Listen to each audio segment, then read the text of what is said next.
আজকে আমি উপেন্দ্রকিশোর রায়চৌধুরীর লেখা বাঘ খেকো শিয়ালের ছানা এই গল্পটা পাঠ করে শোনাচ্ছি। এক শিয়াল আর এক শিয়ালনি ছিল। তাদের 3টি ছানা ছিল, কিন্তু থাকবার জায়গা ছিল না। তারা ভাবল, ছানাগুলোকে এখন কোথায় রাখি? একটা গর্ত না হলেও তো এরা বৃষ্টিতে ভিজে মারা যাবে। তখন তারা অনেক খুঁজে একটা গর্ত বার করলো, কিন্তু গর্তের চারধারে দেখলো খালি বাঘের পায়ের দাগ। তা দেখে শিয়ালনি বলল, ওগো, এটা যে বাঘের গর্ত, এর ভিতরে কি করে থাকবে? শিয়াল বলল, এত খুঁজেও তো আর গর্ত পাওয়া গেল না, এখানেই থাকতে হবে। শিয়ালনি বললে, বাঘ যদি আসে তখন কি হবে? শিয়াল বলল, তখন তুমি খুব করে ছানাগুলির গায়ে চিমটি কাটবে, তাতে তারা চেঁচাবে, আর আমি জিজ্ঞেস করব ওরা কাঁদছে কেন। তখন তুমি বলবে ওরা বাঘ খেতে চায়। তা শুনে শিয়ালনি বলল, বুঝেছি, আচ্ছা বেশ, বলেই সে খুব খুশি হয়ে গর্তের ভিতরে ঢুকলো। তখন থেকে তারা সেই গর্তের ভিতরেই থাকে। এমনি করে দিন কতক যায়। শেষে একদিন তারা দেখলো যে বাঘ আসছে। অমনি শিয়ালনি তার ছানাগুলোকে ধরে খুব চিমটি কাটতে লাগলো। তখন ছানাগুলো যে চেঁচালো, তা কি বলবো। শিয়াল তখন খুব মোটা আর বিশ্রী গলায় সুর করে জিজ্ঞেস করলো, খোকারা কাঁদছে কেন? শিয়ালনি তেমনি বিশ্রী সুর করে বলল, ওরা বাঘ খেতে চায়, তাই কাঁদছে।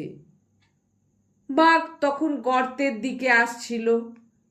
এর মধ্যে ওরা বাঘ খেতে চায় শুনে সে থমকে দাঁড়ালো। সে ভাবলে, বাবা, আমার গর্তের ভিতর না জানি ওগুলো কি ঢুকে রয়েছে, নিশ্চয়ই ভয়ানক রাক্ষস হবে, নইলে কি ওদের খোকারা বাঘ খেতে চায়? তখনই শিয়াল বলল, আর বাঘ কোথা পাবো, যা ছিল সবই তো ধরে এনে ওদের খাইয়েছি। তাতে শিয়ালনি বলল, তা বললে কি হবে? যেমন করে পারো একটা বাঘ ধরে আনো, নইলে খোকারা থামছে না। বলে সে ছানাগুলোকে আরো বেশি করে চিমটি কাটতে লাগলো।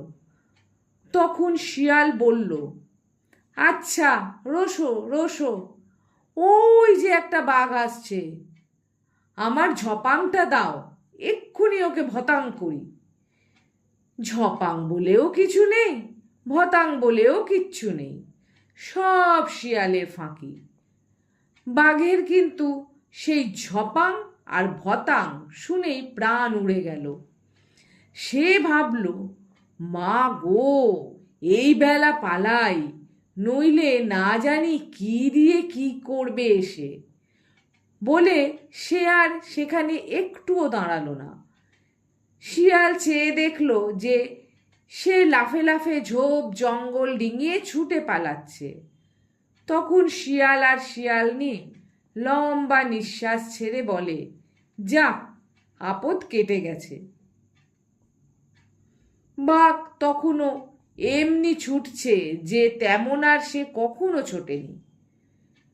একটা বানর গাছের উপর থেকে তাকে ছুটতে দেখে ভারী আশ্চর্য হয়ে ভাবলে, তাই তো, বাঘ এমনি করে ছুটছে, এ তো সহজ কথা নয়, নিশ্চয়ই একটা ভয়ানক কিছু হয়েছে। এই ভেবে সে বাঘকে ডেকে জিজ্ঞেস করলো, বাঘ ভাই, বাঘ ভাই, কি হয়েছে?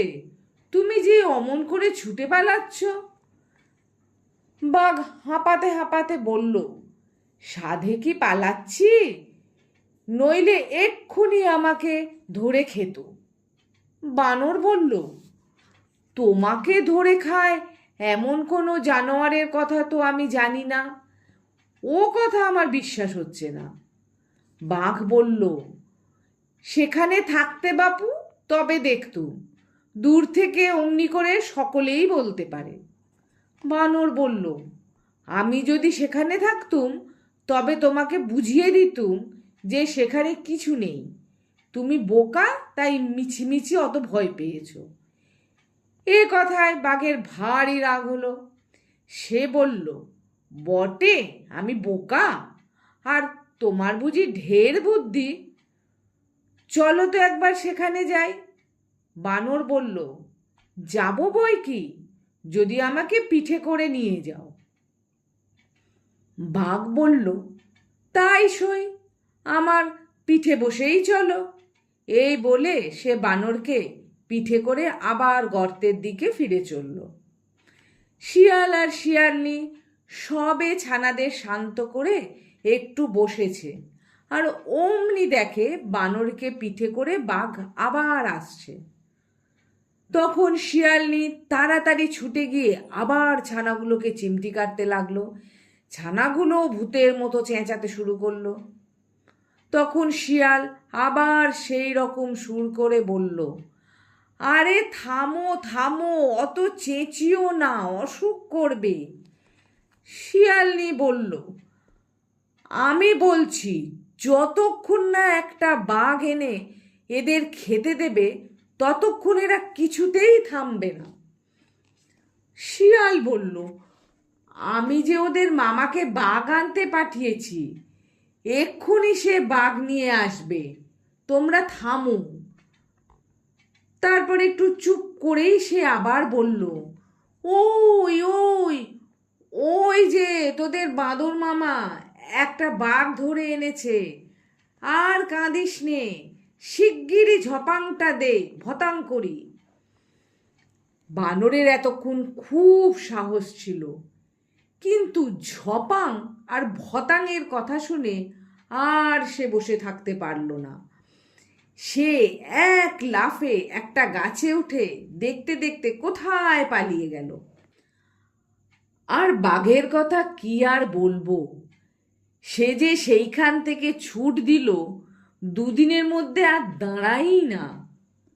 তারপর থেকে আর শিয়ালদের কোনো কষ্ট হয়নি, তারা মনের সুখে সেই গর্তে থেকেই দিন কাটাতে লাগলো।